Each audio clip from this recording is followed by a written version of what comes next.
Bonsoir, nous sommes aujourd'hui à quelques minutes, si on peut dire la veille, d'un événement important, un événement majeur dans le calendrier juif, ce qui est connu comme la fête de Lag BaOmer. Je ne sais pas si vous avez tout entendu parler. Lag BaOmer, ça vous parle, le 33e jour du Homer. Oui, tout le monde est au courant? Quelqu'un n'est pas au courant? Non?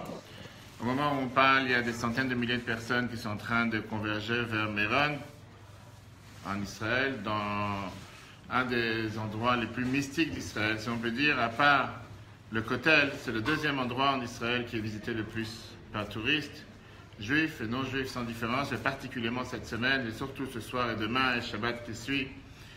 Des centaines de milliers de personnes. L'année dernière, il y avait près de 500 000 personnes qui sont parties visiter ce lieu, qui est connu comme le lieu où est enterré ce qui est appelé le Tana Eloki, le maître du peuple juif divin, Rabbi Shimon Ben Yochai, avec l'acronyme du mot Rashbi.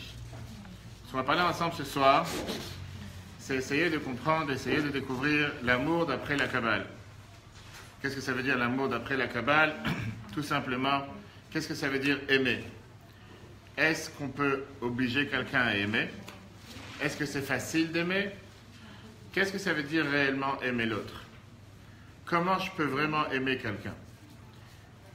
Si on fait un tour de table avant de rentrer dans le sujet ce soir. Si je te demande de me définir qu'est-ce que ça veut dire aimer l'autre, en une phrase, comment tu définis aimer quelqu'un d'autre? C'est ressentir quelque chose. Ressentir quelque chose, soit, qu'est-ce que ça veut dire? Ressentir quelque chose de soi, de l'autre?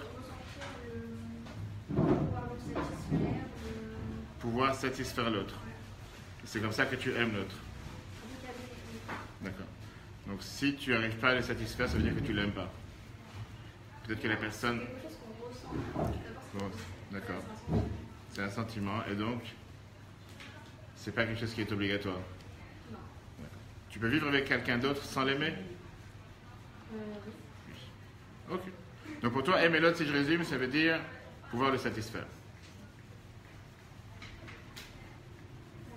D'accord. Vas-y. Je pense que c'est De lui donner autant d'importance que nous-mêmes, ça veut dire aimer l'autre. On parle du verbe aimer, amour. avoir des sentiments. Avoir des sentiments. Et considérer de la même façon que... On se considère soi-même. D'accord? Tu fais la prière tous les jours.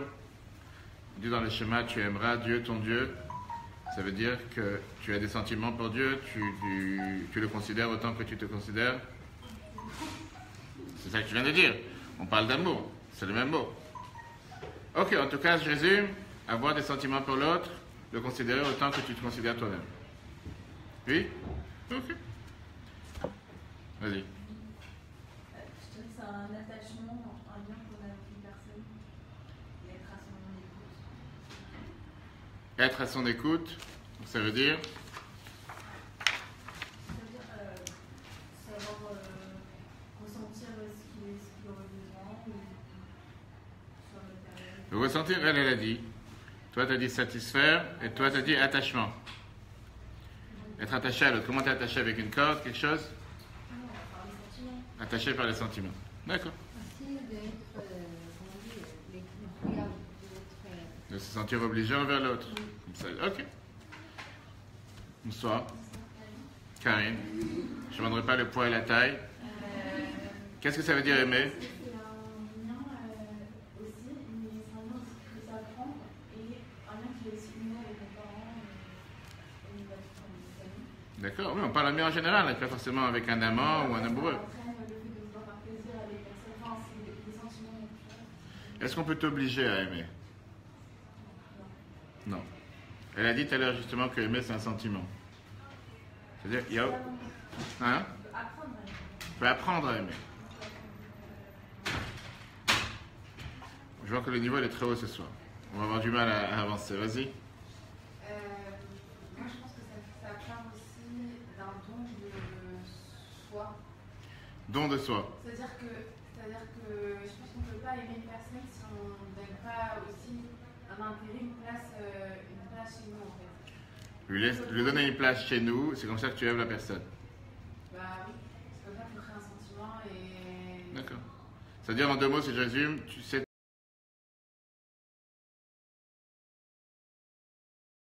Il n'y a pas de souci? Très bien. Bonsoir. Moi, je pense qu'un aide, c'est le don de soi. Aimer, donc c'est la même chose, don de soi. Tu répètes ce qu'elle a dit. Don de soi. Ça veut dire, qu'est-ce que ça veut dire? Qu'est-ce que tu comprends en disant don de soi? Ça veut dire que je donne une partie de moi. Tu donnes une partie de toi à l'autre, et c'est comme ça que tu l'aimes. Tu investis dans l'autre. D'accord, c'est quoi? C'est une société, un investissement, quel capital, pourcentage? Mais un don de soi, on a compris. Ok. À côté? Bonsoir, bon appétit. Pas de souci. Servez-vous, c'est fait pour manger. Vas-y, il n'y a aucun souci, j'ai rien dit. Qu'est-ce que tu dis? On est attaché à quelqu'un de telle sorte qu'on veut le meilleur pour cette personne. Est-ce qu'il n'y a pas ici, est-ce que la majorité des gens qui sont répondus n'ont pas pensé qu'on parle ici d'un amoureux ou d'un homme et une femme? Pas forcément, on parle aimer tout court. Ça veut dire que quand tu aimes les chocolats, ça veut dire que tu es prêt à tout faire pour des chocolats? Un exemple. On a parlé aimer en général. Moi, je pensais que ça c'est aimer des personnes en fait. C'est plus? C'est plus qu'aimer, hein? Qu'est-ce que tu disais? Mais c'est le chocolat, c'est aimer pour nous en fait.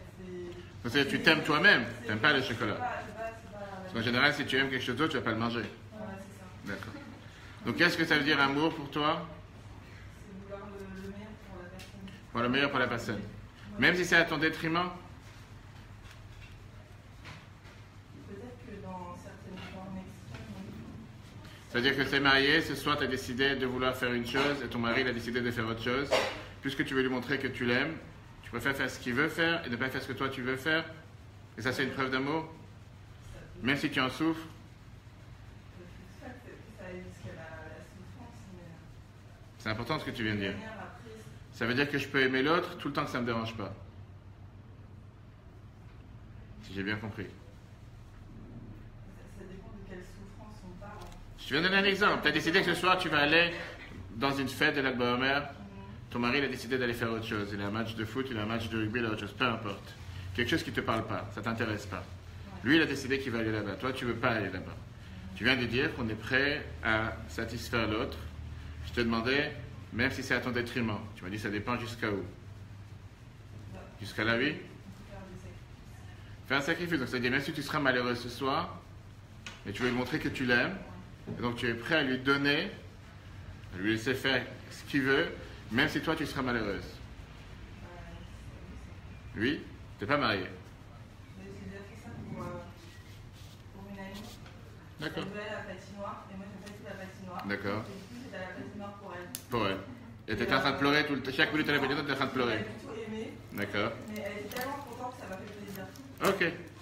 Mais tu l'as pas fait tous les jours. D'accord. J'ai compris. Ok. La preuve, c'est que tu rappelles ça comme un épisode. C'était vraiment, ça t'a marqué. 3 fois. Ok, très bien. D'accord. À côté. Bonsoir. Vas-y. Pour moi, aimer l'autre, ça vient un petit peu du respect qu'on a envers lui. Et nous respecter autant qu'on aimerait qu'on nous respecte.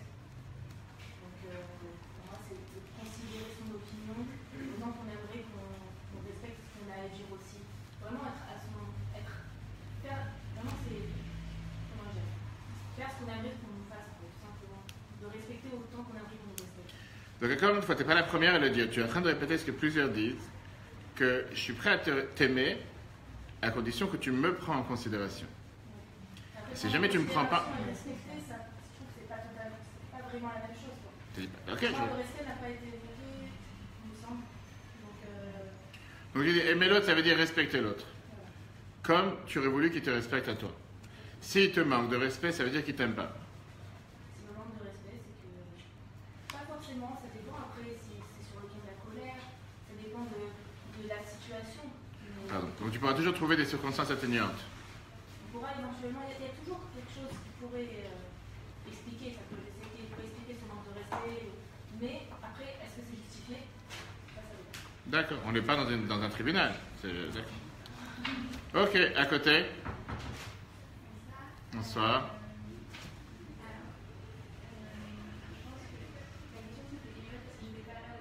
D'accord, la question elle est qu'est-ce que ça veut. On va voir ce soir le thème l'amour d'après la Kabbale. Et avant de commencer à rentrer dans les détails, je voulais savoir qu'est-ce que toi tu considères, qu'est-ce que c'est l'amour, en une phrase.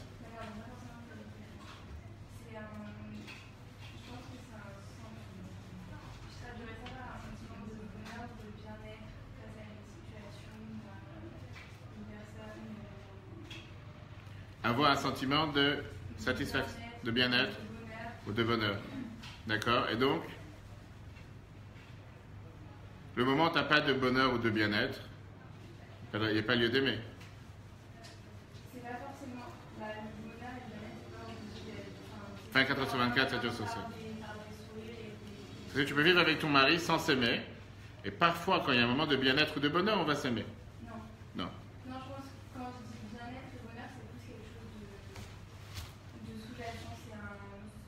Ça peut être un état permanent et malgré les choses qui vont pas, cette base est quand même là. D'accord. Ok. À côté. Si on te dérange pas, hein, c'est pas... pas de souci. Tu cherches la réponse sur Google? D'accord. C'est donner sans condition. Donner sans condition. Ça peut être ses enfants, son mari, sans attendre. Voilà. Donc même s'il fait rien pour toi, toi tu l'aimes. T'es pas marié? D'accord. J'ai compris. Très bien. Donner sans condition. Ok. Bonsoir. Moi, aimer, c'est apprendre à savoir apprécier une personne, apprendre ou savoir apprécier.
Vraiment avoir un enfant. Mais de l'autre côté, ils voient qu'ils sont mariés depuis tellement de temps et qu'ils n'ont pas la chance, n'ont pas la possibilité d'avoir un enfant. Ils ont décidé que, à leur grand malheur, de se séparer, de recommencer leur vie. Chacun va se marier avec quelqu'un d'autre. Et peut-être que le fait qu'ils vont chercher un autre mari, une autre femme, peut-être qu'à ce moment-là, ils vont pouvoir avoir un enfant. Mais avant de prendre une telle décision, ils sont partis voir l'homme du jour, le fameux grand Tana, maître du peuple juif, Rabbi Shimon Bar Yochai, Rashbi, pour lui demander son conseil. Est-ce que ça vaut la peine de se séparer puisqu'on n'a pas d'enfant, ou bien continuer à rester ensemble? Rabbi Shimon Bar Yochai leur a donné une proposition bizarre. Il a dit, de la même manière que pour se marier, vous avez fait un grand festin, une grande fête, un grand mariage, je vous demande de faire la même chose pour célébrer le divorce. Ce qu'aujourd'hui beaucoup de gens seraient capables de faire, puisque les gens aujourd'hui, ils se marient sur un CDD. Et donc, pourquoi pas? Faites une grande fête, organisez, appelez tous vos amis, on va célébrer ensemble, faire savoir à tout le monde, ce soir on ne sait pas. Et une fois que vous allez faire cette grande fête, après vous allez pouvoir vous séparer. Ils ont écouté le conseil de Rabbi Shimon Bar Yochai, ils ont fait une grande fête, appelé tous les amis. Et le mari, il a bu. Pourquoi il a bu? Parce qu'il s'est dit que comme ça il va oublier les malheurs, ça lui fait de la peine de se séparer de sa bien-aimée. Ils ont vécu ensemble pendant 10 ans. Et une fois qu'il était un peu, comme on dit, à un ton très élevé, il dit à sa chère épouse devant tout le monde, prends un objet qui t'est cher à toi, un objet que tu aimes, de notre maison. Et avec ça, tu pourras repartir chez toi, à la maison, chez tes parents. La femme qui avait énormément de peine, elle a demandé à ses serviteurs de prendre le mari sous chez elle, à la maison. Chez ses parents. Le lendemain matin, quand le mari s'est réveillé, il a été étonné de se découvrir qu'il est à la maison de ses ex-beaux-parents. Il demande à sa femme, c'est quoi cette histoire? Et sa femme qui répond, tu m'as dit de prendre une chose chère Elle l'a ramené chez mes parents, et je n'ai pas quelque chose de plus cher que toi. Et c'est pour ça que je t'ai ramené chez mes parents. Ok, là ils ont vu qu'ils étaient tellement amoureux l'un de l'autre, ils sont partis maintenant voir Rabbi Shimon Bar Yochai, et ils lui ont demandé une demande contraire. Ils lui ont dit, on n'a pas envie de se séparer, on n'est pas du tout prêt à se séparer, et on voulait que tu pries pour nous, pour qu'on puisse avoir des enfants. Rabbi Shimon Bar Yochai, il a prié, ils ont mérité, et ils ont eu un garçon. Voilà l'histoire que le Midrash nous raconte sur la personnalité de qui était cet homme que nous fêtons ce soir. J'ai bien dit le mot fêter, son décès. Alors, on sait très bien qu'en hébreu, un décès, c'est appelé Iloula, pour un tzaddik. Je ne sais pas si vous savez que le mot Iloula, ça veut dire en araméen mariage. Quel rapport?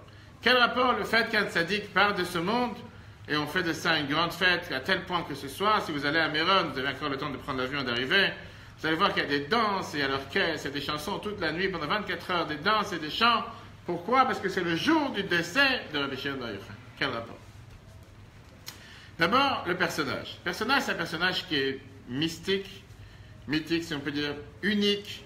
Personnage qui est unique dans toute l'histoire du peuple juif. Pour la simple raison que jusqu'à aujourd'hui, des gens les plus simples, qui ne pratiquent pas la religion, qui ne connaissent absolument rien, sont au courant quand on parle de Méron et Rabbi Shimon Bar Yochai. Il n'y a pas encore un autre événement personnel qui a touché une seule personne qui rassemble autour de lui des centaines de milliers de personnes dans le monde.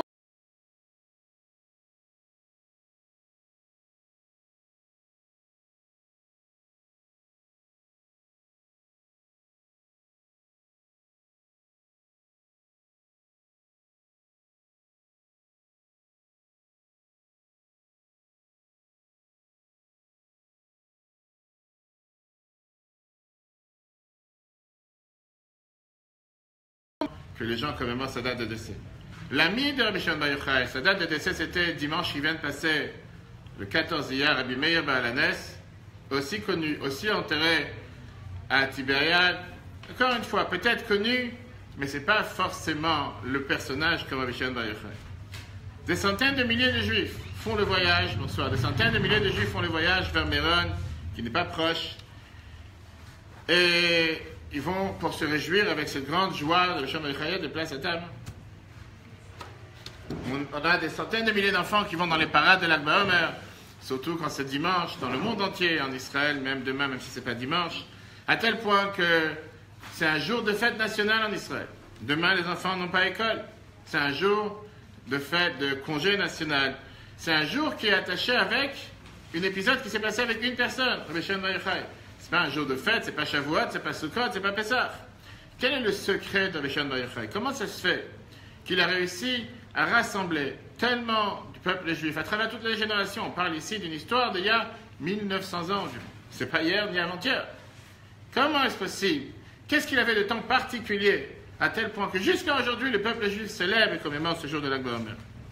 La réponse en un mot, c'est celui qui nous a dévoilé ce qu'on appelle la Torah du Sod, du secret, les secrets de la Torah. C'était l'auteur du Zohar. Vous avez certainement dû entendre parler de la Kabbale, la Chassidut, la mystique juive. L'auteur de tout ça, la Kabbale, ça remonte à Rizal, qui était il y a environ 500 ans à sa fête. Là, on parle il y a 1900 ans. Le Zohar, les codes secrets de la Torah, c'est lui qui les a dévoilés. Il a amené à l'humanité tout entière faire savoir quelle est la face cachée de la Torah que jusqu'à l'époque était connue vraiment pour seulement quelques-uns, surtout pas mis dans un livre. On sait très bien qu'avec un groupe de ses meilleurs élèves, Rashbi, son acronyme de son nom, était assis dans la yeshiva dans le Galilée et était en train de nous donner les codes secrets de l'âme sur Terre. Qu'est-ce que nous faisons sur cette planète? À quoi représentent ces mondes? Tout ça a été recueilli par son élève Rabbi Abba dans le livre du Zohar. Et les derniers quelques siècles, en commençant par le Harizal, ça s'est propagé sous la forme de la Kabbale, jusqu'à ce qu'il y a 300 ans par le Baal Shem Tov, la Chassidut, la mystique juive, et jusqu'à ce qu'on a aujourd'hui toutes les dérivés chassidiques qui peuvent exister, en commençant par Chabad, Lubavitch, Breslev, Go, Vichit, et tout ce qu'on a aujourd'hui comme les élèves du Baal Shem Tov, sont tous des élèves du Baal Shem Tov que lui-même a mis à la portée de tous, ce qui était à l'époque la Kabbale, qui était seulement pour certaines personnes, qui avant quelques centaines d'années en arrière, était par Rabbi Shimon Bar Yochai et par les Zohar. Et donc ce soir, on va s'arrêter, comme on a dit tout à l'heure, qu'est-ce que ça veut dire l'amour d'après la Kabbale? Comment c'est possible d'aimer une autre personne? Est-ce que c'est d'abord vraiment possible d'aimer quelqu'un d'autre? Est-ce que aimer une autre personne, on a posé tout à l'heure la question à chacun, qu'est-ce que ça veut dire aimer? une phrase.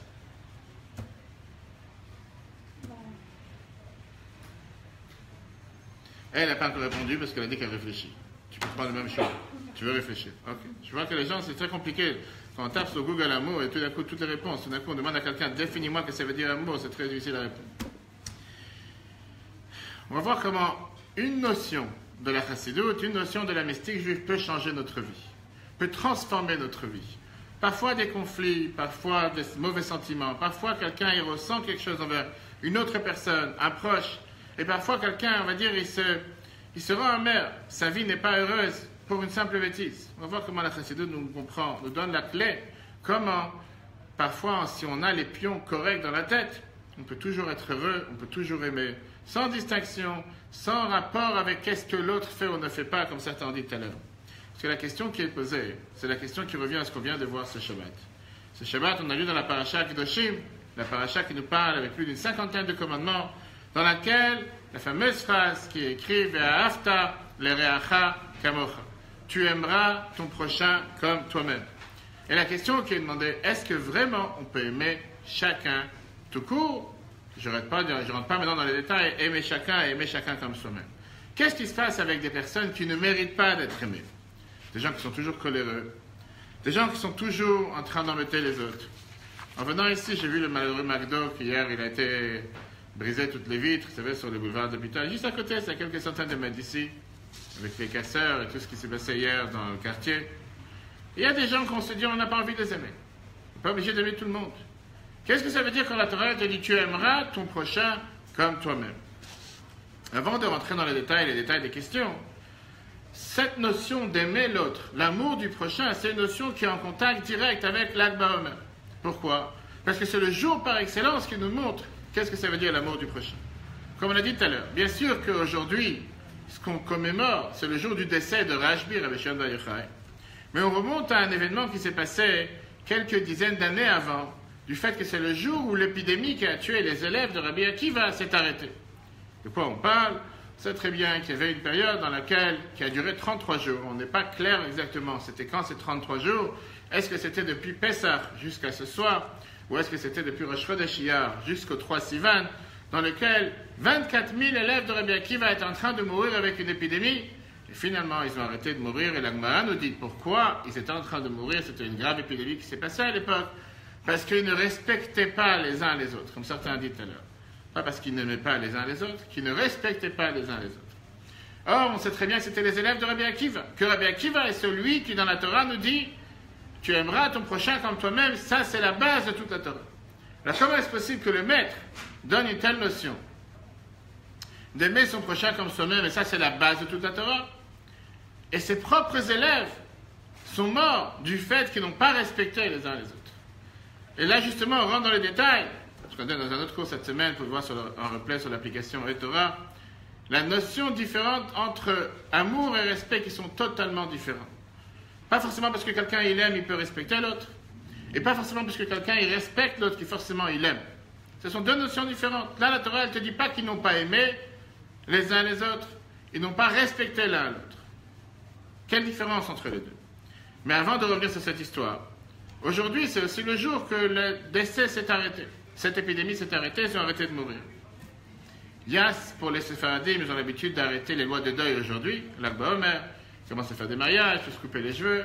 Pour les Ashkenaz, ça dure jusqu'à, en général, le 3 Sivan, pour Chabad jusqu'à Shavuot, parce qu'on ne sait pas exactement à partir de quand calculer les 33 jours. Regardons dans le texte ce que nous dit le Code de loi juif.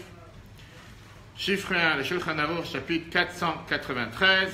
Lamed Gimel Yamim, 33 jours. On est en deuil. Entre Pesach et Shavuot, Yesh Omrim, il y en a qui disent Shehem Matchilim Yom Rishon Shel Sfirat HaOmer, qui commence depuis le premier jour qu'on compte le Homer. Ou Mesaimim Belag HaOmer, et termine le 33 du Homer, ce qui est, si Dieu veut demain, Shebeoto Yom, puisque ce jour-là, Metu Acharonim Shel Achavdalat Elef sont morts, les derniers des 24 000. Le Fichar, c'est la raison pour laquelle Noagim, on a l'habitude, Ktsat la Rabot de Simcha, de rajouter dans la joie,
Rashbi a existé.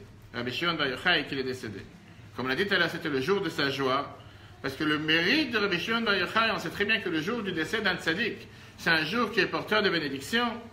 Lui-même était celui qui nous a montré qu'est-ce que ça veut dire respecter l'un à l'autre. Comme la Gemara nous raconte des fameuses histoires avec le fait que chaque personne que son fils Rabbi Eliezer était en train de tuer par son regard. Quand il est sorti de la grotte, il ne pouvait pas supporter voir des gens en train de travailler dans un champ et pas en train d'apprendre la Torah. Dieu leur a dit, c'est pour ça que vous êtes sortis de la grotte où il s'est caché pendant 13 ans. Vous voulez détruire mon monde. Ils sont rentrés dans la grotte, ça c'était après la 12e année. Et quand ils sont ressortis, ce que Rabbi Eliezer avait détruit, son père, Rabbi Shimon Bar Yochai, avait reconstruit. Il était là pour réparer le monde. Pas pour détruire l'autre, mais pour aimer l'autre, pour construire avec l'autre. Et ça montrait ce qui était le symbole, la particularité de Rabbi Shimon Bar Yochai. Que par sa présence, par sa manière de comportement, il savait qu'est-ce que ça veut dire, comment accepter l'autre. Quelqu'un a dit tout à l'heure le juste mot, comment faire de la place pour l'autre, comment donner de la place à l'autre, comment laisser l'autre exister. Et c'est comme ça que le monde a eu une telle grande lumière que même ces gens qui sont décédés plusieurs dizaines d'années plus tard, pendant une période de 3 semaines, finalement est arrivé l'Ag BaOmer. L'épidémie s'est arrêtée parce que c'était le jour où c'est le jour qui est l'inclusivité et pas l'exclusivité. Est-ce que jusqu'à là c'est clair? Pour ça que quand on est ce soir, le jour de l'Ag BaOmer, on veut comprendre quelle était sa clé, quel était le code magique de Rabbi Shimon Bar Yochai, et qu'est-ce qu'il a fait pour que nous, on puisse aujourd'hui mettre ça en application dans la vie de tous les jours. Et comme on l'a dit tout à l'heure, la question n'est pas aimer tout court. La question que la Torah te dit, c'est pas seulement aimer, c'est aimer l'autre et aimer l'autre comme soi-même. Et je vous parie, encore une fois, je ne connais pas. Je ne pense pas qu'une personne aujourd'hui peut aimer quelqu'un plus que soi-même. Aimer quelqu'un comme soi-même, tout à l'heure elle a bien dit justement, je suis prêt à aimer l'autre tout le temps que ça ne me dérange pas. Et je pense que chacun se retrouve dans ça. Qu'est-ce que ça veut dire aimer l'autre comme soi-même? Si l'autre il me cause du tort, est-ce que je vais continuer à l'aimer? À partir du moment que ça me fait du mal à moi, pas forcément que je vais l'aimer. C'est ce que tu as dit, n'est-ce pas? Non, c'est pas ce que tu as dit? Pas d'accord, tu veux changer, tu peux changer. Moi je suis d'accord avec ce que tu as dit. Tu peux aimer quelqu'un à condition que ça ne fait pas du mal à toi. Le moment où ça te cause du mal, pourquoi tu vas l'aimer? Ça dépend, parce que les parents, ils aiment leurs enfants, quand, par exemple, ils font n'importe quoi, ça leur fait du mal de voir que leurs enfants, par exemple, ils tournent mal, avec leurs enfants, ils vont toujours les aimer. Et avec le mari et sa femme? Peut-être que le lien n'est pas aussi fort avec les enfants. Ok. Pourquoi? Parce que là, c'est un lien sanguin, l'autre, c'est un lien choisi.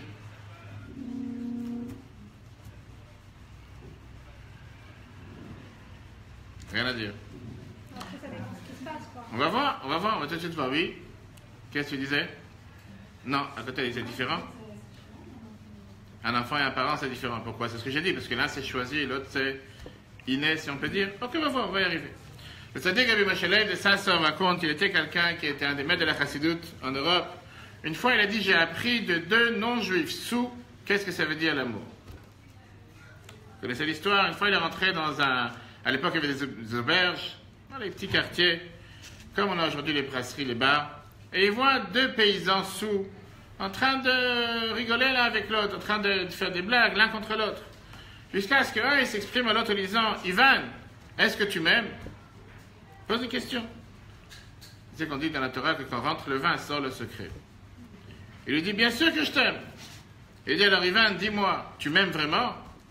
Il lui dit, bien sûr que je t'aime vraiment. Il dit, alors dis-moi qu'est-ce qui me dérange. Dis-moi où j'ai mal. Dis-moi qu'est-ce qui me dérange dans mon cœur. Tout à l'heure, quelqu'un a parlé de ça. Son ami lui dit, comment tu veux que je sache qu'est-ce qui te fait mal? Comment tu veux que je sache qu'est-ce qui te dérange? Je ne suis pas au courant, je ne suis pas dans ta vie perso. Et là, le premier lui répond, c'est la meilleure preuve que tu ne m'aimes pas. Parce que si tu m'aurais vraiment aimé comme tu t'aimes toi-même, tu aurais dû ressentir qu'est-ce qui me fait mal. Et le fait que tu n'es pas capable de ressentir ce qui me fait mal, ça veut dire que tu ne m'aimes pas. Alors vous allez dire, c'est 2 paysans russes sous qui parlent. Mais dans la Torah, on sait très bien qu'on apprend toujours un enseignement de chaque chose. Et lui, il a pris de ça un enseignement. Qu'est-ce que ça veut dire aimer un autre juif? Qu'est-ce que ça veut dire aimer l'autre?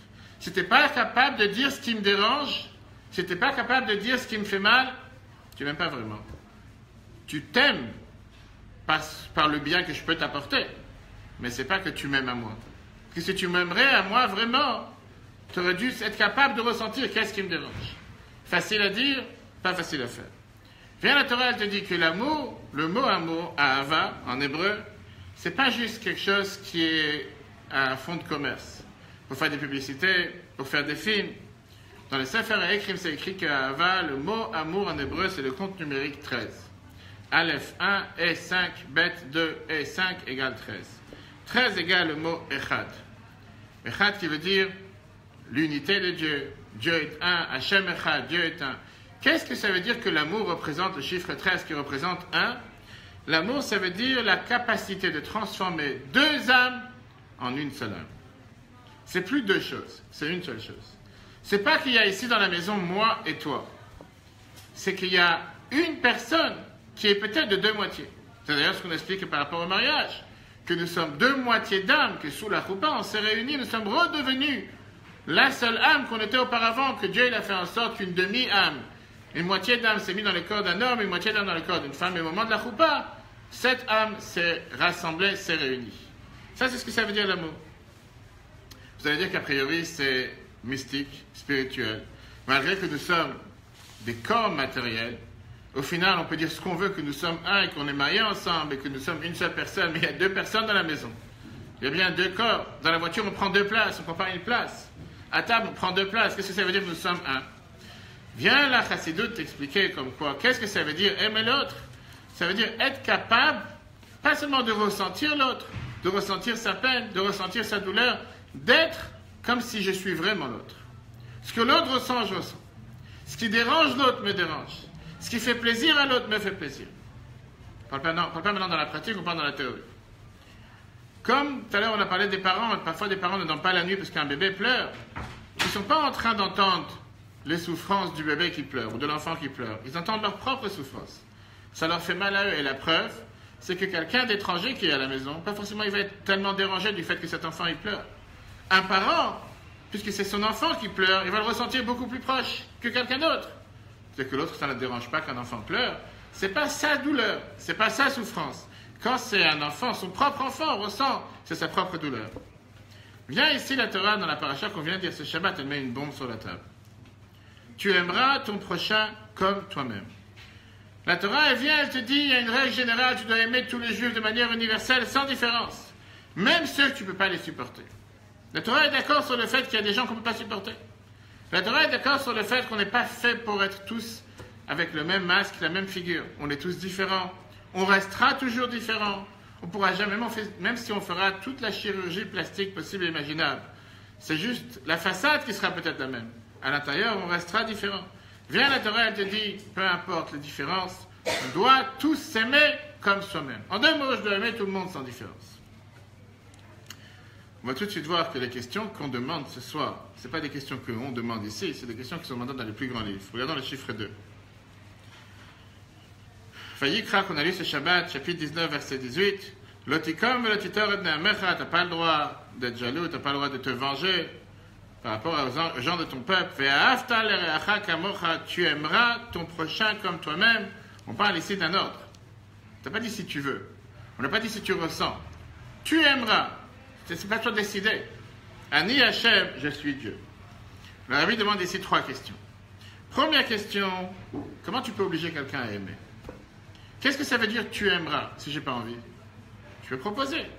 Ça t'aurait dit d'aimer l'autre. Qu'est-ce que tu en penses si tu vas aimer telle personne? Qu'est-ce que ça veut dire tu aimeras? Tu aimeras, c'est un ordre. On dit en hébreu un tzivui. Tu dois aimer. Comment tu peux obliger quelqu'un à aimer? Tu peux m'obliger à aimer le gâteau qui est sur la table. Tu veux obliger quelqu'un à aimer du poisson salé ou, je sais pas, du fromage bizarre qu'il n'a jamais goûté dans sa vie. Tu peux dire goûte, vois si c'est bon. Qu'est-ce que ça veut dire tu aimeras? Tu ne veux pas obliger quelqu'un à manger quelque chose qu'il n'aime pas. Tu veux peut-être l'obliger à le faire, mais pas l'aimer. Je te fais plaisir, je prends le gâteau que tu as fait, mais je l'aime pas. Je ne suis pas obligé de l'aimer. Aimer, c'est en général un sentiment spontané qui sort du cœur. Et je ne peux pas être soumis sous la pression ou sous l'ordre. Il faut aimer. Numéro 1. Regardons ce que le Tosefet Bracha demande. Vous avez dans le livre, celui qui a écrit le Torah Tmima, sur le Chumash Dvarim, chapitre 6, verset 5. Ahava et regesh halev. L'amour, c'est un sentiment du cœur. Veregesh halev lo yekabel tzivui. Sur un sentiment du cœur, on ne peut pas ordonner, on ne peut pas donner un ordre. Qui est ergesh ersheu ken velo yekana lechot tzivui. Un sentiment, c'est exactement ce que ça veut dire. Je ressens ou je ne ressens pas. Je ressens de l'amour envers toi, je ne ressens pas de l'amour envers toi. Je peux t'aimer, mais tu ne peux pas me forcer à t'aimer. Je suis obligé de t'aimer. Deuxième question qui nous dérange ici, c'est le mot que la Torah emploie. Tu aimeras re'acha, ton ami. Tous les autres commandements qu'on a vus dans la paracha de Shim, la Torah elle parle en général avec le terme ton frère, achicha. Le verset juste avant nous dit tu ne pourras pas haïr le tisna et achicha bilvavefra. Tu ne pourras pas haïr ton frère. Là, la Torah parle plus de frère, elle te dit ton ami. Re'acha. Qu'est-ce que ça veut dire ton ami? N'importe quelle personne juive qui est le plus grand tzaddik, le plus grand fauteur, qui a fait les plus grands péchés sur terre, tu dois l'aimer. Comme ça, la Gemara nous apprend dans la Gemara Sanhedrin que même quelqu'un qui était coupable et passible de peine de mort, tu devais lui choisir une bonne mort. Qu'est-ce que ça veut dire une bonne mort? Ne pas le faire souffrir, tu devais quand même avoir de la compassion envers lui, avoir de la peine pour lui. Le tuer de manière honorable. Ça, c'est ce que la Gemara te raconte. La plus forte raison d'aimer quelqu'un qui t'a pris ta place dans le train ou dans le métro ou dans le restaurant ou dans la synagogue, même s'il t'a fait honte et même s'il était mauvais avec toi, tu dois l'aimer. Et la question qui est demandée, pourquoi et comment tu veux que je puisse aimer une telle personne? Quelqu'un qui m'a fait du mal, pourquoi tu veux que je l'aime? J'arrive pas à l'aimer. Même si j'ai envie, je ne peux pas l'aimer. Troisième question qui est la plus forte et la plus dure. Le verset te dit, tu aimeras ton ami kamocha comme toi-même. De la même manière que chacun s'aime soi-même, et je l'espère, et chacun aime ses enfants, vient la Torah te dit, tu as un devoir d'aimer l'autre comme tu t'aimes toi-même. Ça, c'est déjà quelque chose qui est presque inimaginable. C'est déjà quelque chose qui est impensable. Qu'est-ce que ça veut dire aimer l'autre comme soi-même? Ça veut dire qu'aujourd'hui, je sors dans la rue, j'ai envie de signer un contrat pour obtenir tel et tel marché, ou signer tel et tel commerce, et j'ai ma meilleure amie ou mon meilleur ami qui me dit, tu sais, moi je voulais avoir tel contrat, tu sais quoi? Prends-le. Pourquoi? Parce que je t'aime comme moi-même. Je voulais avoir, il reste 2 places pour tel concert ou pour tel avion, et toi tu me dis que tu veux partir au même endroit, prends les 2 places. Ça, c'est pour nous-mêmes. C'est comme toi-même. Les 2 places auraient dû être pour moi. À la place de les donner pour moi, je les donne pour toi. Oui, mais le contrat, par exemple. Oui. S'il est pour nous, il est pour elle. Mais justement. Donc, c'est plus que ça. Mais c'est comme moi-même. C'est-à-dire, j'aurais voulu que ce contrat soit pour moi, et à la place, il n'est pas pour moi, il est pour toi. C'est la même chose. Toi et moi, nous sommes la même chose. C'est ça que ça veut dire comme toi-même. C'est-à-dire que c'est toi, tu reçoives le contrat. Au moins, c'est la même chose, parce que nous sommes la même personne. C'est ce que j'entends par dire comme toi-même. Mais ça revient à plus que nous-mêmes au final. Au final, parce qu'on parle du même. Mais qu'est-ce que ça veut dire comme toi-même? Ça veut dire, c'est ou moi qui l'a ou toi. Toi et moi, c'est pas toi et moi, nous sommes le même. Si nous sommes le même, quelle différence c'est moi, c'est toi? Je comprends ce que tu dis, que par le fait que toi tu le prends, je ne sais pas. Mais parce que je me considère différent de toi. Mais si je me considère la même personne que toi, puisque tu es comme moi, automatiquement, le fait que tu l'as eu, c'est comme si moi je l'ai eu. Ah, c'est vrai que la finalité, je l'ai perdue. Qu'est-ce qu'on en a à faire? Toi, tu l'as eu, je suis heureux parce qu'on est la même personne. C'est ce que la Torah nous dit, apparemment. C'est ce que ça veut dire comme toi-même, non? Cette question que je viens de poser, c'est pas moi qui la pose, Nachmani la pose, Ramban. Regardons le Moshe ben Nachman. Nachmani nous dit la phrase suivante. Lo yekabel lev adam. C'est impossible que quelqu'un accepte. Sheyehov et chavero ke'avat et nafsho. D'aimer l'autre comme tu aimes toi-même. Verod, il te dit pas seulement ça, que la même personne qui te dit que tu dois aimer ton prochain comme toi-même, Rabbi Akiva, qui te dit que c'est une base de toute la Torah. Lui vient et te dit, Chayecha kodmim le chayecha verecha. Là, tu as la réponse à ta question. Il dit que ta vie passe avant la vie de l'autre. On est dans le désert. On a un verre d'eau pour une personne. Il fait 50 degrés à Eilat. Et on ne sait pas exactement comment survivre. On sait qu'il nous reste 10 heures de route. On ne sait pas qui c'est qui va pouvoir survivre. Le seul qui pourra survivre, c'est celui qui boit ce verre d'eau. Ou moi, ou la personne en face. Qu'est-ce qu'on doit faire? J'aime ton prochain comme toi-même. Prends le verre avec plaisir. Comme elle a dit, la personne qui lui a donné le verre, il sera plus là ce soir. Viens Rabbi Akiva, le même Rabbi Akiva te dit, ta vie passe avant la vie de l'autre. Si tu as malheureusement dans une telle situation, tu n'as qu'un verre d'eau pour survivre, tu ne veux pas la donner à quelqu'un d'autre. Tu ne veux pas faire passer l'autre avant ta vie. Et donc Ramban Nachmani te demande la question, alors qu'est-ce que ça veut dire tu aimeras ton prochain comme toi-même? C'est impossible. La Torah attend de toi d'aimer ton prochain comme toi-même. Et concrètement, dans les faits, c'est pas quelque chose qui est faisable dans la vie de tous les jours. Une autre question qui dérange, après on va arriver aux réponses, ne vous inquiétez pas. La fameuse histoire que tout le monde connaît avec Hillel Azaken. Le Marash Shabbat, page 31, va tout de suite nous raconte la fameuse histoire avec ce non-juif qui a voulu se convertir, qui est venu voir Hillel et lui a dit « Apprends-moi toute la Torah sur un pied ». Qu'est-ce qu'il lui a répondu Hillel?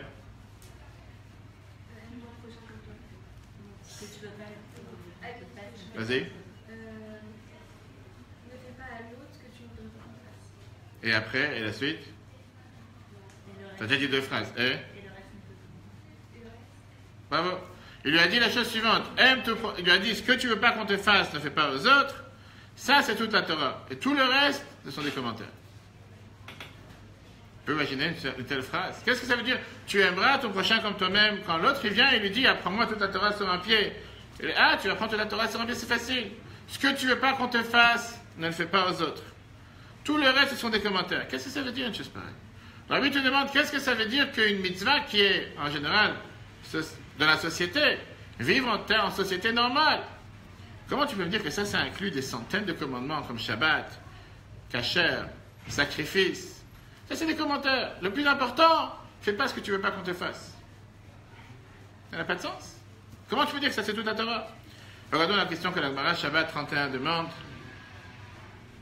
à la fin du chapitre 2. Maaseh ben Achri sheba lifnei Shammai, une histoire avec un non-juif qui est venu voir Shammai. Amar lo, il lui a dit, Gaïreni, convertis-moi al menat shetelamdeni kol la Torah, que tu m'apprennes toute la Torah, que she'ani omed al regel achat, quand je suis debout sur un pied. Darfo bamat aminat shebeyado, on dit que Shammai l'a poussé jusqu'au bout du couloir. Certains disent que s'il n'y aurait pas eu un mur au bout, il serait encore en train de courir aujourd'hui. Et en deux mots, il a dit, c'est quoi cette bêtise? Tu vas prendre toute la Torah sur un pied? Ça ne marche pas. Balifnei Hillel, il est venu devant Hillel, l'adversaire de Shammai. Kibeloto, il a accepté, Vamarlo, il lui a dit, c'est très simple. La devise en une phrase. Dalarsne, ce que tu n'aimes pas qu'on te fasse, que tu haïs. Le chavrach lotavi, ne fais pas ça à ton ami. Zo, kol la Torah kula, ça c'est toute la Torah. V'ash'ar, et le reste, pirush ha mitzvah, ça c'est les commentaires de la mitzvah. Rashi, commentateur de la Gemara, commentateur du Chumash, te dit, écoute, viens, on va se calmer un peu. Quand la Torah, elle te dit, tu aimeras ton prochain comme toi-même, la Torah ne parle pas du prochain de tous les jours. Quand la Torah, elle te dit, Reacha, ton prochain, elle parle de Dieu. Regarde dans Rashi, après on va expliquer. Reacha ve'avicha ta'azov, Zeh HaKadosh Baruch Hu, c'est Dieu. Al ta'avor al dvarav, ne transgresse pas les paroles de Dieu. De la même manière que tu ne veux pas que ton ami ne fasse pas ce que tu lui demandes, Dieu, qui est ton meilleur ami, fais pas quelque chose que tu ne voudrais pas qu'il fasse. Ça, c'est de qui on parle. Aime Dieu comme toi-même. Qu'est-ce que ça veut dire, aime Dieu comme toi-même? De la même manière que tu n'aurais pas voulu qu'on te fasse quelque chose que tu n'aimes pas, fais pas à Dieu ce qu'il ne veut pas que tu fasses. Est-ce que c'est déjà plus clair? C'est déjà plus simple. En deux mots, il te dit ne transgresse pas la Torah, tout court. Ça, c'est un avis. Viens, Rashi donne la deuxième explication, la Shonacher, une autre explication. On ne parle pas ici de Dieu, on parle Chaver Chamamash, on parle vraiment de ton ami. Kegon, par exemple, Gzela, voler, Gneva, voler sans force, Niouf, violer, Verova mitzvot, la majorité des commandements sociaux. De la reine, il a dit pour ça qu'il a parlé sur ces mitzvot-là. Deuxièmement, Rashi, il a compris ce qui nous dérange. Rashi nous dit, comment est-ce possible de dire que toute la Torah, c'est seulement ce que tu n'aimes pas qu'on te fasse, ne fais pas aux autres, et le reste, c'est tous des commentaires. Ça n'a pas de sens. Donc il te dit, sache une chose, quand la Torah te dit, tu aimeras ton prochain comme toi-même, elle parle de Dieu. Dieu est considéré comme notre ami. Ça serait bien de faire ce que Dieu te demande de faire. En deux mots, faire la Torah et les mitzvot. Pourquoi? Parce que tu n'aimes pas que quelqu'un ne fasse pas ce que tu lui demandes. Pareil, Dieu t'a demandé quelque chose. Dieu nous a consacré au mont Sinaï, nous donnant la Torah. Fais ce que Dieu te demande. Ça, c'est une explication. La deuxième explication, quand il a dit ce que tu veux pas qu'on te fasse, ne fais pas aux autres, en réalité, il a fait allusion à toutes les mitzvahs de la société qu'on a vues longuement dans la paracha de cette semaine, une cinquantaine et plus. Pas voler, pas tuer, vivre normal dans une société normale. Ça, c'est ce que la Torah elle attend de tout. Est-ce que ça répond à toutes les questions? Personne n'est là?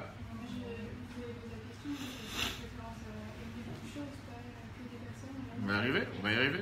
T'as raison. Premièrement, ce qu'on vient de dire de Rashi, c'est quelque chose qui n'est pas clair. Pourquoi c'est pas clair? Parce que quand la Torah elle te dit qu'on apprend toujours l'amour du prochain, on ne peut pas dire qu'on parle de Dieu. C'est une explication, mais dans la réalité, on te dit d'aimer l'autre. Et en final, quand il te dit que ça, c'est la base de toute la Torah, ça veut bien dire qu'il y a ici quelque chose de plus profond. Qu'est-ce que la Torah elle attend de nous? Qu'est-ce que ça veut dire aimer l'autre? Pour pouvoir avoir la réponse à cette question, qui d'entre vous connaît l'histoire de David et Jonathan? David et Jonathan. Quand il a appris dans la Bible? Oui? C'était 2 amis ou 2 ennemis? 2 amis. Quelqu'un connaît l'histoire? On raconte l'histoire rapide? On raconte l'histoire. Shaoul était le premier roi du peuple juif, Saül. Et Shaoul, il voulait à tout prix se débarrasser de David, qui après est devenu le roi du peuple juif, parce qu'il savait que c'est David qui allait l'hériter.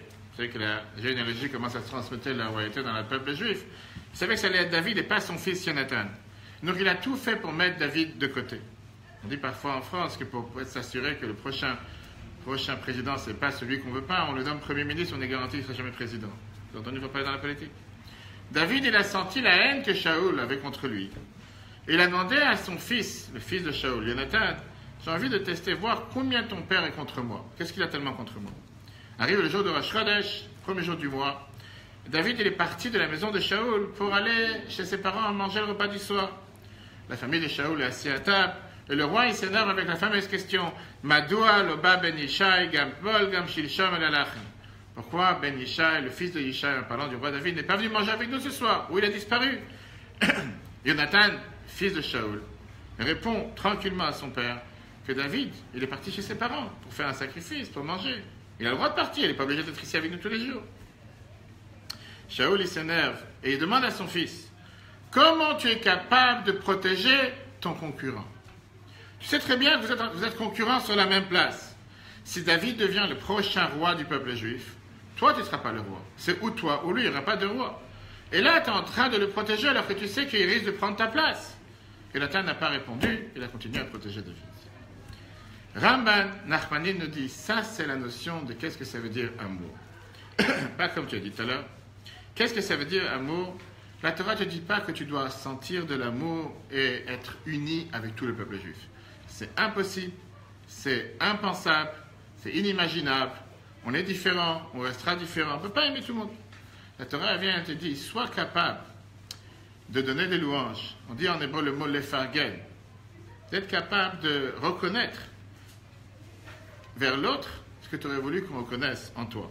Ça, c'est ce que ça veut dire être un être humain.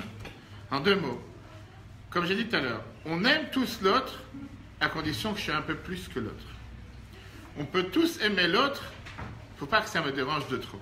À part une exception de quelqu'un qui est parti faire la patinoire avec quelqu'un, alors que ça lui a coûté énormément cher, et ça même, il ne l'a pas fait tous les jours. Torah te dit qu'en général, tu peux.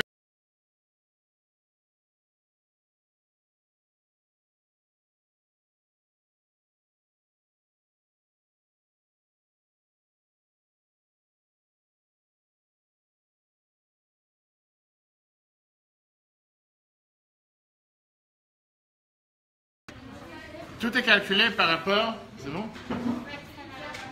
Bonsoir. Comment ça va? Tout est calculé par... Hein? Allez-y. Pas de souci. Attendez. C'est bon? Tout est calculé par rapport aux capacités qu'une personne reçoit. Qu'est-ce que ça veut dire une capacité qu'une personne reçoit? C'est-à-dire que si j'ai reçu un tel diplôme, je veux que l'autre aussi ait le même diplôme. Mais dans la réalité, parlons clair, on est aujourd'hui en train de passer un concours de médecine. Et il y a tant de personnes qui doivent passer le concours. Sur 800 élèves, il n'y en aura que 40 qui vont être acceptés. Est-ce que je peux dire sincèrement que je préfère que mon ami soit accepté et pas moi? Qui va dire ça ici sur table? Ou est-ce qu'on va dire, j'aurais tellement voulu que tu fasses partie de la motion et que tu sois accepté, mais s'il reste 40 places, et c'est moi la 40e, toi tu seras la 41e. On ne va pas le dire, parce qu'on ne va pas se faire des ennemis. Mais dans la réalité des faits, vous savez très bien que s'il y a 40 places et il y a 800 élèves, ça ne marchera pas. J'aurais tellement voulu que tu sois partie de ce groupe, qu'on soit ensemble, qu'on passe ensemble, mais au final, à condition que moi aussi je suis à l'intérieur. Mais si c'est pour si du non, la question, est-ce que ça te dérange de faire une année en plus et tu me laisses passer cette année parce que j'ai envie de me marier l'année prochaine? Je ne connais pas quelqu'un qui va dire, c'est pas grave, je resterai encore une année en train d'apprendre. L'essentiel, c'est que toi tu as le diplôme cette année. Qui va dire une telle chose? À moins que je vis dans un autre monde. Peut-être que quelqu'un ici le fera, je ne sais pas. Oui ou non? une histoire où c'est déjà arrivé. Je n'ai pas entendu. Une histoire où c'est déjà arrivé. Tu connais une histoire où c'est arrivé? Combien d'autres tu sais que ça n'est pas arrivé? Une histoire, comme elle a eu une histoire. Je suis d'accord qu'il y a des cas d'exception, il y a des hors normes. Mais en règle générale, quand on dit on aime l'autre à condition que moi je suis toujours un peu plus haut que l'autre. Que je ne vais pas perdre totalement ce que j'ai à perdre par rapport à l'autre. Et donc, avec tout ce qu'on sera prêt à donner pour l'autre, et tout ce que tout le monde a dit tout à l'heure, don de soi, s'effacer pour l'autre, faire de la place pour l'autre, c'est en général à condition que moi j'ai toujours une marche au-dessus. Si je n'ai pas cette marche au-dessus, je ne pourrais pas forcément être totalement effacé pour l'autre. Ça, c'est ce que la Torah attend de nous, Ve'ahavta. Qu'est-ce que ça veut dire, Ve'ahavta, tu aimeras? Ne pas considérer l'autre comme un concurrent. Alors, comme j'ai dit tout à l'heure, dans le monde matériel, c'est difficile. Dans le monde spirituel, la Torah te dit, souhaite à l'autre tout le bonheur que tu peux lui souhaiter. Ce que tu aurais voulu te souhaiter, tu peux souhaiter pour l'autre, pour soi. Et si Dieu il a donné quelque chose à l'autre, tu peux être joyeux pour l'autre, tu peux être heureux pour l'autre, tu peux être content pour l'autre. Pourquoi? Parce que certainement que Dieu il avait choisi que c'était pour l'autre et pas pour toi. Je vais vous donner une histoire pour expliquer ce sens. Rabbi Avraham Ibn Ezra, commentateur du Chumash, dans la Gemara on en parle, c'était quelqu'un qui était très très pauvre. Une fois, un de ses amis voulait l'aider. Il a distribué des billets d'argent sur le pont.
Est-ce que je peux prendre un tel chemin ou pas prendre un tel chemin? Et donc, j'ai pas vu l'argent, qu'est-ce que tu veux que je te fasse? Le Ben Ezra termine en lui disant la phrase suivante. De là, j'ai appris une chose importante. Que tout ce que quelqu'un il a, c'est fixé du ciel, ce qu'il doit recevoir et ce qu'il ne doit pas recevoir. Et ce qui m'appartient, je le recevrai de toute façon. Ce qui ne m'appartient pas, je ne le recevrai jamais. De là, on comprend. Qu'est-ce que la Torah elle attend de nous? Quand la Torah elle nous dit que Ve'ahavta, tu dois aimer l'autre. Qu'est-ce que ça veut dire aimer l'autre? Donner des louanges à l'autre, savoir être heureux pour l'autre. Pourquoi? Parce que ce que l'autre il a gagné en le méritant, personne ne pourra lui enlever. Ce que l'autre n'a pas, depuis le départ, il ne pourra pas le recevoir. Et s'il l'a reçu d'une manière ou d'une autre, ça va lui être enlevé. C'est-à-dire que je dois être la police de Dieu sur terre. Mais ça, c'est ce qui se passe et c'est ce que la Torah met sur terre. Et donc, si l'autre il a quelque chose, je dois être heureux pour lui. Si lui il a réussi à passer son examen cette fois-ci, moi j'ai pas réussi, je dois être heureux pour lui. Qu'est-ce que je perds d'être heureux pour lui? Qu'est-ce que je perds de lui donner des louanges? Qu'est-ce que je perds d'être content pour lui? Au contraire, je suis content que lui il a réussi, même si moi j'ai pas réussi. Je suis content que lui il s'est marié avec une telle personne, même si j'aurais voulu moi me marier avec telle personne. Je suis content que lui il a été dans telle vacances, même si moi j'ai pas été dans telle vacances. Regardons le texte, comment c'est écrit dans le Ramban en Nachmanide, chapitre 3. Qu'est-ce que ça veut dire aimer son ami dans tout sujet? Comme il aimera soi-même dans tout le bonté qui peut arriver sur terre. Ou des fois, quelqu'un il aime son ami. Il va vouloir, il veut que son ami qu'il aime tellement, qui mérite d'avoir Osha, la richesse, le chassim des biens, avec avoir de l'honneur, Bedat, la sagesse, Bechorma, la connaissance, Aval, mais tout ça avec une condition, L'Osha Yishvel pas égal à lui. Ça ne me dérange pas que tu deviennes millionnaire, à condition que je suis milliardaire. Ça ne me dérange pas que tu fasses 10 millions, si moi j'en fais 11. Mais que tu fasses 10 et moi j'en fasse 9, ça n'a pas de sens. Et là, une personne par nature se dit, je voulais être un peu mieux que toi. La reine Yetzaveh Akatouv, et c'est ce que la Torah nous ordonne. Shelo tiyeh pritut akina azot belibo, que tu n'aies pas cette bassesse de jalousie dans ton cœur. Yehav berebot atova lechavero, sois content, aime que ton ami ait beaucoup de bonheur. Kasher adam osel nafsho, comme tu aurais aimé pour toi-même. Et c'est ça qui est écrit dans Jonathan, qui a avat nafsho avo, il a aimé avec un amour de son propre âme, comme s'il s'aimait soi-même. Pourquoi? Jonathan était capable de essir midat akina belibo. Il était capable d'enlever cette jalousie qu'il aurait pu avoir dans son cœur. Il savait très bien qu'il perdait sa place. Il savait très bien qu'il aurait pu, lui, devenir le prochain roi, s'il n'aurait pas fait en sorte que ce soit David. Mais il s'est dit, c'est pas grave. Atat timloch Israël. Toi, tu seras le prochain roi. Et moi, je ne serai pas.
Comprendre les bonnes décisions. Comment tu peux savoir que tu as pris la bonne décision? Je sais pas, en faisant les Torah, Tu es sorti avec une personne, tu as dit que c'est la meilleure personne sur Terre. Toutes tes copines t'ont dit que c'est la meilleure personne sur Terre. Je ne parle pas de toi, je parle d'une personne qui est sortie.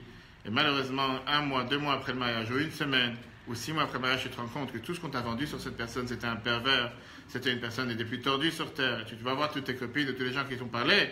Comme... Si on me dit que tout ce qu'on a, c'est pour le bien. Donc, comme on dit, tu dois accepter tel sort. Tu ne veux pas dire que tu t'es fait avoir, ça ne veut pas dire que tu t'es fait avoir. On dit bien tout ce que Dieu fait, il en fait, mais ça veut dire. Et c'est pour ça que tu ne dois pas faire de tes efforts perso. Je sais pas, on peut toujours améliorer une situation. Comment tu peux améliorer une situation? Telle fois une situation catastrophique que la seule manière de s'améliorer, c'est de se divorcer. Pourquoi la Torah a créé le mot de divorce? C'est fait pour le bien, alors. De quoi? Je sais pas, il y avait peut-être une raison. De passer par une telle mauvaise épisode, se faire insulter, se faire harceler, se faire souffrir. Bah, je sais pas, on dit bien qu'il y a une raison à tout et que ça vient des fois. Je te garantis que tu dis ça et tu pries tous les jours que ça t'arrive jamais. T'es pas sûr? Ok. Tu penses comme ça, mais je te garantis que tu pries tous les jours que ça t'arrive jamais à telle chose, de te dire, il faut passer par... Pourquoi? Tu te dis que c'est Dieu qui connaît. Pourquoi tu pries? Prie que m'arrive tous les malheurs sur terre. Que quand je sors, je tombe par terre, je me fais une bosse. Qu'après, je rate le train. Que quand je vais à l'aéroport, je rate mon avion. Il y a certainement une raison pour ça. Pourquoi pas?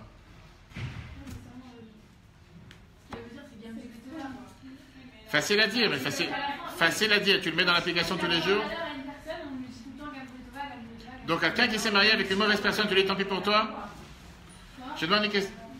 Bah, ok, c'est sûr que quand une personne a divorcé, on va pas lui dire oh, Gamzu le Tova. Non, mais avant qu'il divorce, quelqu'un qui s'est retrouvé avec une mauvaise personne,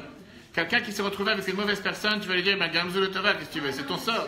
Je suis d'accord avec ça, entièrement raison, mais oui, regarde. C'est ce que je dis. Tu dis Gamzu le Tova parce que ça ne concerne pas une situation. C'est sûr que quand tu as fait un gâteau qui est mal sorti, je te dis Gamzu le Tova, le gâteau est mal sorti, qu'est-ce que je te fasse? Et moi, je te dis la même chose. Mets-le à la poubelle, Gamzu le Tova, c'est pas grave. Mais là, tu parles d'un gâteau, là, tu parles d'un mariage, c'est des choses totalement différentes. Hein?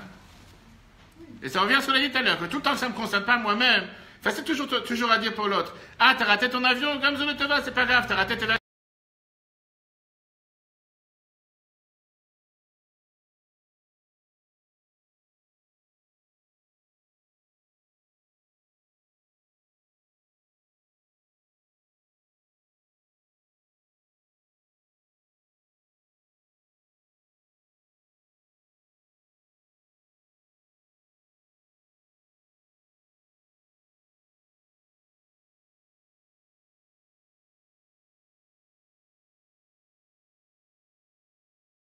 On fait nous, entraînés par cette vague, et malheureusement 10 morts, quelques blessés. Qu'est-ce que tu vas dire aussi, Gamzou et Tova? Oui, on est obligé de penser positivement. Que quoi? Qu'ils avaient quelque chose à faire là-bas? C'est valable pour l'équilibre du monde. Moi, je vais te dire, Gamzou et Tova, c'est valable tout le temps que ça ne te touche pas perso. Tout le temps que ça touche l'autre, Gamzou et Tova, on peut tout cachériser. Dès que ça te touche perso, laisse-moi tranquille, tout Gamzou et Tova, laisse-moi. C'est pas normal d'avoir raté l'avion, d'avoir fait. Pour justifier tous ceux qui disent Gamzou et Tova, c'est Gamzou et Tova dans l'équilibre du monde, dans toutes les années qui arrivent. Ça veut dire, Dieu, il fait que l'équilibre se fait comme ça. C'est- Ce jour-là, dit ce jour-là.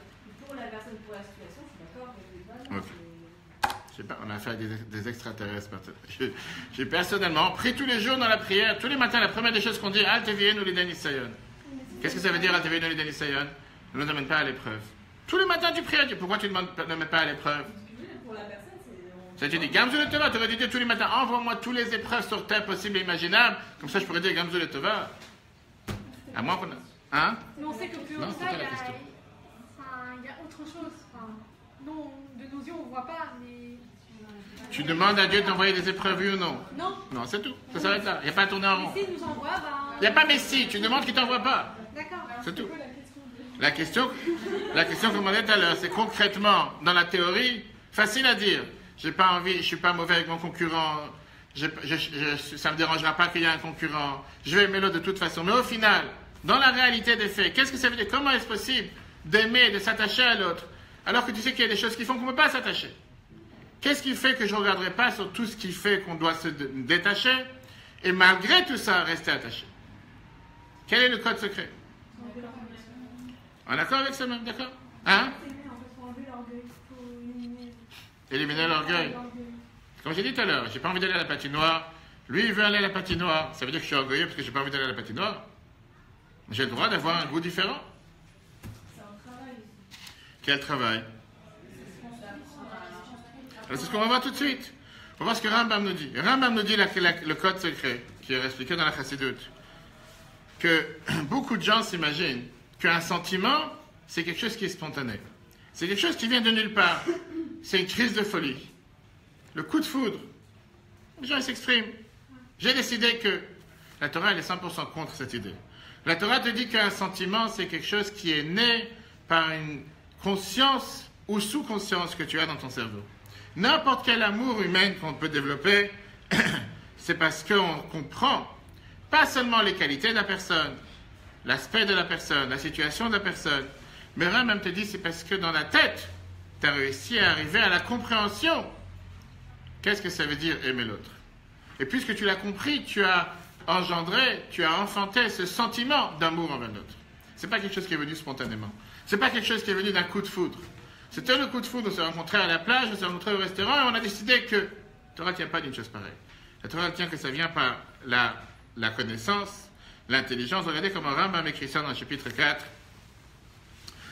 Dans les lois de Tchouva, chapitre 7, 4, 3, Al-Tomar ne dit pas Shein Tchouva et la Ma'averot, Shein Ba'ema. Ça ne dit pas qu'on ne peut pas faire Tchouva seulement dans les averot, dans les péchés, dans lesquels il y a quelque chose de concret, comme Kugon Znout, les relations interdites, Gezel, Ugneva, le vol. Rambam te dit que Shem Shetzarich Adam Lachou, mais de la même manière que quelqu'un doit faire Tchouva sur ces choses-là. Revenir, réparer. Kein Utzarich Lechapes Badeot Raot. Il n'emploie pas le mot midot, qui veut dire les sentiments. Il te parle des deot, les connaissances. Chez Yeshlo que tu peux avoir, Velashuv Minakas, réparer la colère, Minaeva, Minakina, la jalousie, Minaï, tout ce qui est la moquerie, Redifat Amaman de chercher derrière l'argent, Kavod des honneurs, Redifat Amachalat, etc. Rambam te donne ici la clé, le Rabbi nous explique de la manière suivante. La réalité, elle est que nous sommes tous beaucoup plus proches que qu'est-ce qu'on s'imagine. On est beaucoup plus proches que beaucoup plus loin. Il y a beaucoup plus de choses qui nous unissent que des choses qui nous séparent. L'homme, la femme, l'être humain est beaucoup plus qu'un corps. On est d'abord spirituel, d'abord une âme, et après ça le corps. Bien sûr qu'on va avoir quelqu'un qui est grand, quelqu'un qui est petit. On va avoir quelqu'un qui est riche, quelqu'un qui est pauvre, quelqu'un qui a réussi, quelqu'un qui a moins réussi. Mais si on enlève toutes ces, on va dire ces étiquettes, nous sommes tous les mêmes. À l'intérieur de nous-mêmes, nous avons tous la même neshama, la même âme juive, qui fait en sorte qu'on n'arrive pas forcément à la décrire qu'est-ce que c'est, mais on est garanti qu'à l'intérieur de soi-même, si j'enlève tous ces clichés ou toutes ces étiquettes, nous sommes exactement les mêmes. Alors pourquoi regarder sur les étiquettes et pas regarder sur l'intérieur? Si on regarde sur ce qui nous unit, on est exactement les mêmes. Et j'allais dire plus que ça. C'est pas forcément que le peuple est juif. Même avec un non-juif. Un non-juif est une créature de Dieu. Une mission différente. Il n'a pas 613 commandements, je suis d'accord, il a 7 commandements. Mais Dieu l'a créé sur terre pour rendre son monde un monde meilleur. Tous les humains sur terre, nous nous reconnaissons. Alors certains vont dire qu'ils défendent des causes animales, qu'il faudra introduire des loups ou des ours. Les ours et les loups font partie de leur milieu. Pourquoi pas? Je ne suis pas tellement d'accord avec ça. Mais en termes d'humains, on a tous à l'intérieur quelque chose qui nous unit beaucoup plus que quelque chose qui nous sépare. Prenons un exemple. Si jamais on va prendre 3 personnes totalement différentes les uns des autres, un juif ultra religieux, un juif qui n'est pas du tout religieux, et un juif qui se dit religieux le lundi et non religieux le mardi. Les 3 vont être dans le même ascenseur. Et l'ascenseur doit monter au 10e étage. L'ascenseur se bloque au 5e étage. Je vous garantis que les 3 vont penser de la même manière. Alors peut-être qu'un il va dire Shema Israël, l'autre il va faire un psaume, l'autre il va appeler je ne sais pas quoi au téléphone, mais les 3 dans la même situation, ils se retrouvent exactement bloqués. Au 5e étage, il n'y a pas de différence entre les 3. Et c'est ce que le Rabbi nous a toujours appris, comme quoi Hitler, que Dieu efface son âme, a chassé chaque juif par haine. Notre devoir, c'est d'aller chercher chaque juif par amour. Sans distinction, sans faire de différence s'il a une longue barbe ou s'il n'a pas de barbe.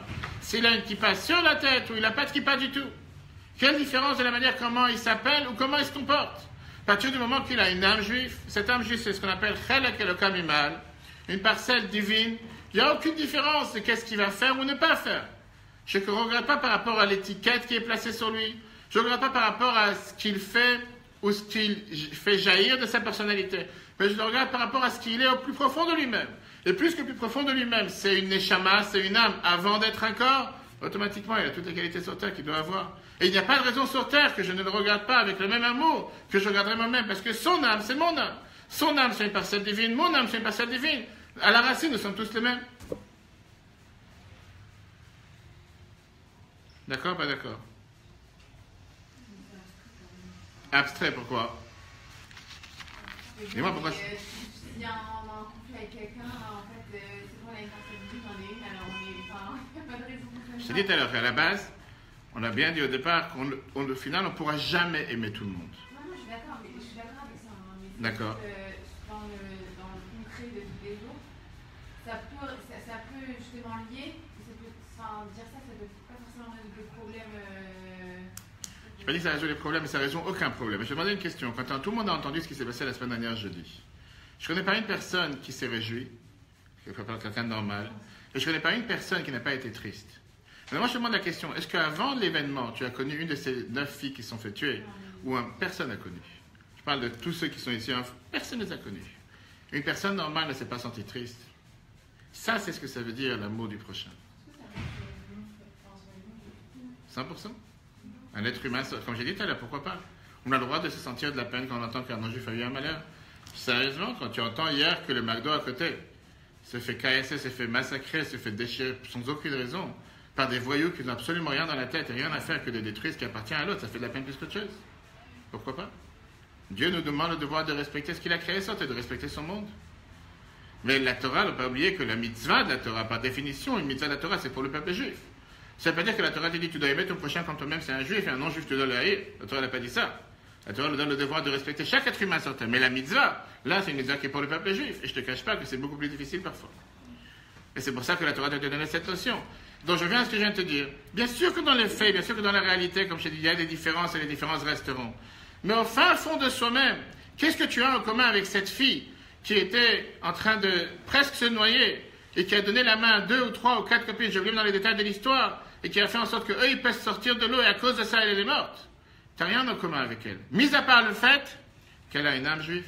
Tu as une âme juive. Et quand tu entends une histoire, c'est pas incohérent de verser une larme et de se dire pourquoi un tel malheur arrive. Pourquoi? Parce qu'on est déconnecté. Parce qu'on ne regarde pas sur les différences. Tu ne regardes pas qu'elle avait des cheveux blonds, toi tu as des cheveux noirs, qu'elle avait tel âge, tu avais tel âge, qu'elle a tel diplôme que tu as tel... Ah, la veille, ça se peut que tu t'es énervé avec cette femme. Ça se peut que tu t'es énervé avec cette fille du fait qu'elle a pris ta place au concours. Ça se peut que tu t'es énervé du fait qu'elle a pris ta place dans l'avion.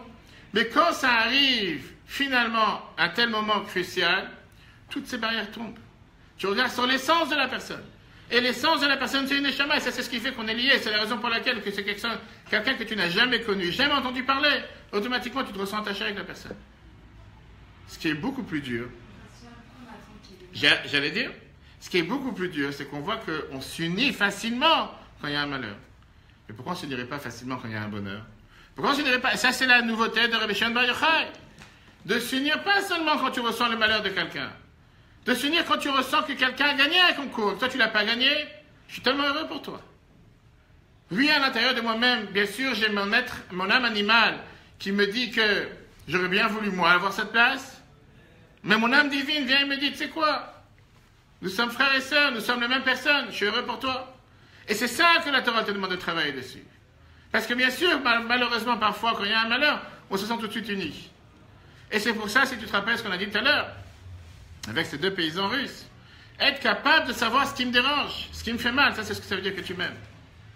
Pas seulement se faire de la peine pour la souffrance de l'autre, se réjouir dans la joie de l'autre, c'est beaucoup plus difficile. Est-ce que je suis autant joyeux du fait que toi tu as gagné un concours que moi j'ai pas gagné? Est-ce que je suis autant joyeux que toi tu as eu un 100 et moi j'ai eu un 70? Ou bien je me dis non, c'est pas juste, moi j'aurais dû avoir le 100, toi tu n'aurais pas dû avoir le 100. Et ça c'est ce que la Torah nous demande de travailler dessus. Quand on prend deux choses différentes, deux choses qui sont totalement séparées, combien quelqu'un il va essayer d'aimer son enfant? Il reste toujours quelque chose de différent. L'enfant c'est l'enfant, le père c'est le père ou la mère c'est la mère, ils resteront différents. Si tu prends deux flammes de feu, ça peut devenir une seule flamme. C'est ce qu'on fait le Motzei Shabbat samedi soir. Comment est-ce possible? Pourquoi un parent et un enfant? Pourquoi un mari et une femme? Avec tout ce qu'on explique, que quand ils s'unissent, c'est une seule âme, c'est une seule personne, mais ça reste deux corps séparés, comme j'ai dit tout à l'heure, deux places à table, deux places dans la voiture. Comment ça se fait que quand tu prends deux flammes de feu, ça peut s'unir et devenir une? Parce que par définition, le feu est spirituel. Le feu n'est pas matériel. Oui, il fait des ravages. Mais le feu, tu ne peux pas le contenir dans quelque chose. Le feu, il est spirituel. Et puisque le feu, il est beaucoup moins grossier, il est beaucoup moins matériel, il est beaucoup moins terrestre, automatiquement, il peut devenir une seule personne. Et ça, c'est ce que la Torah, elle attend de nous avec l'aimer, son prochain comme soi-même, de ressentir le spirituel de l'autre, de ressentir l'âme de l'autre, de ressentir que nous sommes tous les enfants du même Père. Regardons comme l'Admour Hazak a dit ça dans Tania chapitre 32, l'avant-dernier paragraphe. Zoder Yeshara Vekara, c'est un chemin facile. C'est un chemin simple. La vol et des kiyum, qu'est-ce que ça veut dire? Aimer son prochain comme soi-même. Le Chol Nefesh Israël, pour chaque juif, le Megadol va être Katan, du plus grand au plus petit. Kimiach, Shegufonima, Semetua, Vetslo, puisque son corps, il est abominable chez lui. Qu'est-ce que ça veut dire? Pas forcément j'aime le corps de l'autre. Fanefesh Ve'aruach, Miyode Agdulatan ou Ma'elatan. Par contre, l'âme et le souffle divin de la personne qui connaît leur grandeur, Beshorshan ou Mekoran Belokim Chaim, comment est leur source enracinée dans le Dieu divin, le Dieu éternel. Beshegam, et te dit la fameuse phrase, Shekulam Atima, nous sommes tous les mêmes. Ve'avechad Lekulan, nous avons tous le même Père. Ve'lachen, c'est la raison pour laquelle Nikru, Kol Israël, Achim Mamash, tout le peuple juif est appelé des frères. Mitzat Shoresh Nafsham B'Hashem, par la source de la racine de leur âme, qui est dans un seul Dieu. Rak, seulement il admet.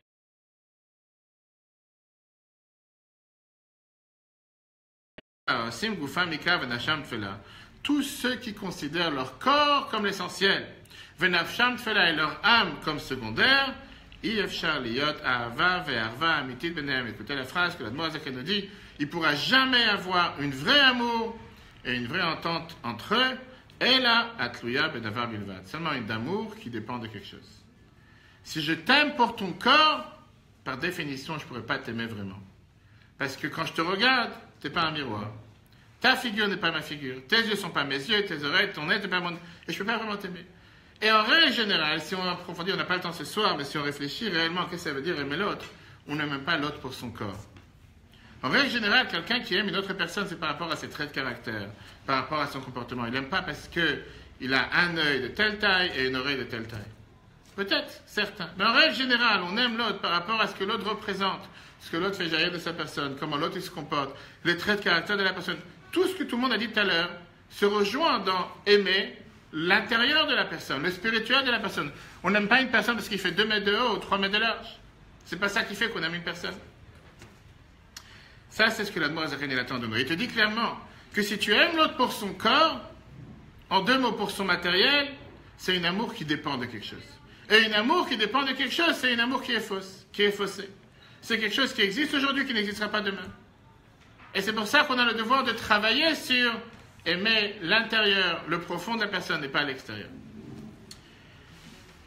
Qu'est-ce qu'on fait alors concrètement avec quelqu'un qui me dérange? Concrètement avec quelqu'un qui m'embête. Je suis assis à la synagogue, je suis venu le premier, lui il vient le deuxième, il vient le cinquième. Pas seulement qu'il se permet de venir et parler, il enlève mon livre, il fait du bruit, il amène ses enfants. Peu importe, je suis arrivé au restaurant le premier, je pensais que je suis arrivé dans un restaurant calme. Arrive cette personne et commence à faire du bruit, il se croit tout permis sur son portable, tout va en éclats. Comment tu peux aimer une telle personne?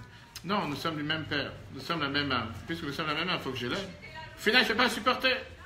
Il dérange mon confort. C'est là que le Tzemar Tzedek disait tout à l'heure, qu'on a vu dans la phrase que Rabbi Akiva a dit, tu aimeras ton prochain comme toi-même. Qu'est-ce que ça veut dire comme toi-même? Le Tzemar Tzedek qui te dit, aimer l'autre comme tu t'aimes toi-même. Qu'est-ce que ça veut dire comme tu t'aimes toi-même? De la même manière que mes défauts ne me dérangent pas trop. En règle générale, on dit que les hommes, quand ils se marient, ils disent à une femme, tes défauts sont insupportables, mes défauts, tu dois t'adapter.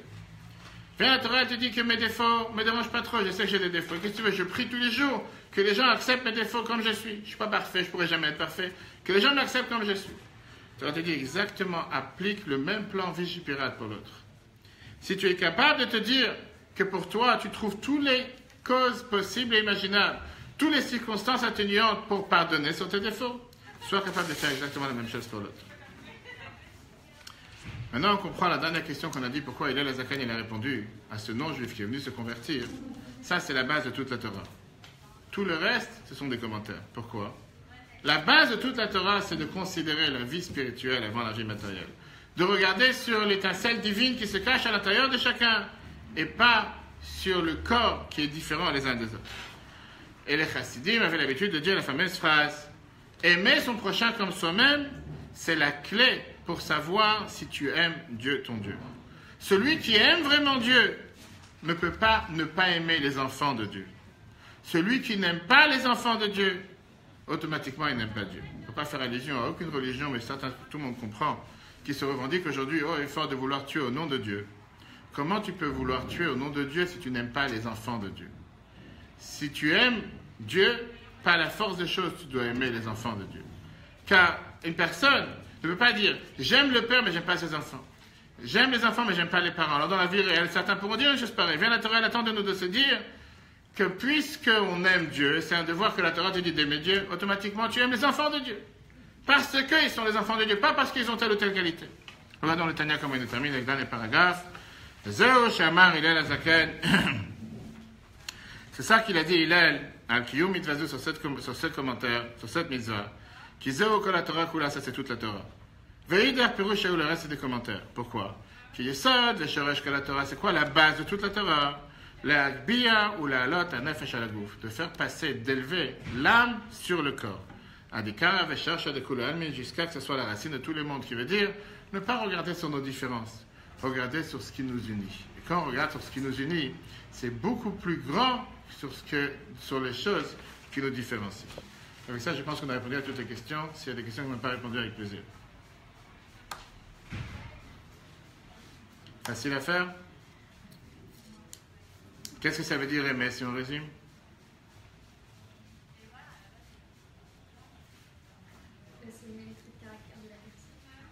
Seulement les traits de caractère? Les qualités? Quoi d'autre? Ça veut dire quoi? Former un avec la personne. Former un avec la personne. Quoi d'autre? Amour inconditionnel. Amour inconditionnel. Est-ce que c'est faisable?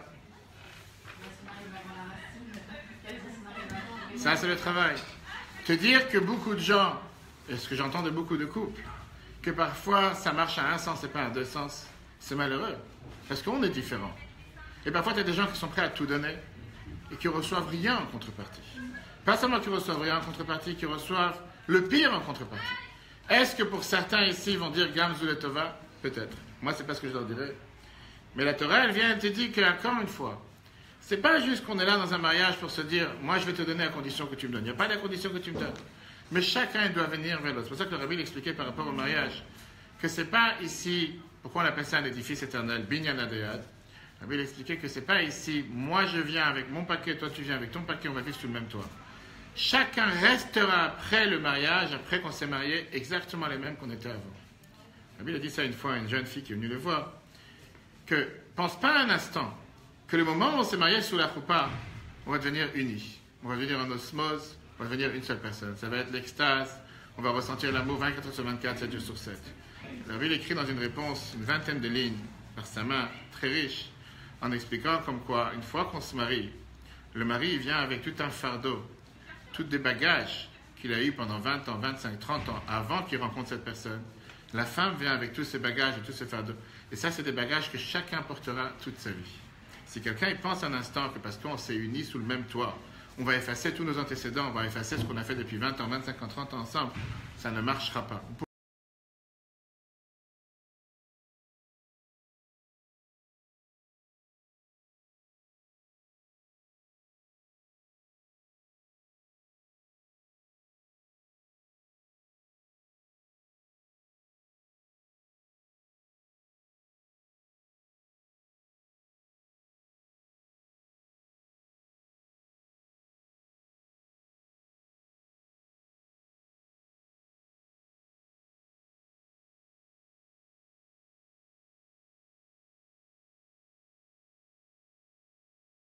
De l'amour d'après la Kabbale.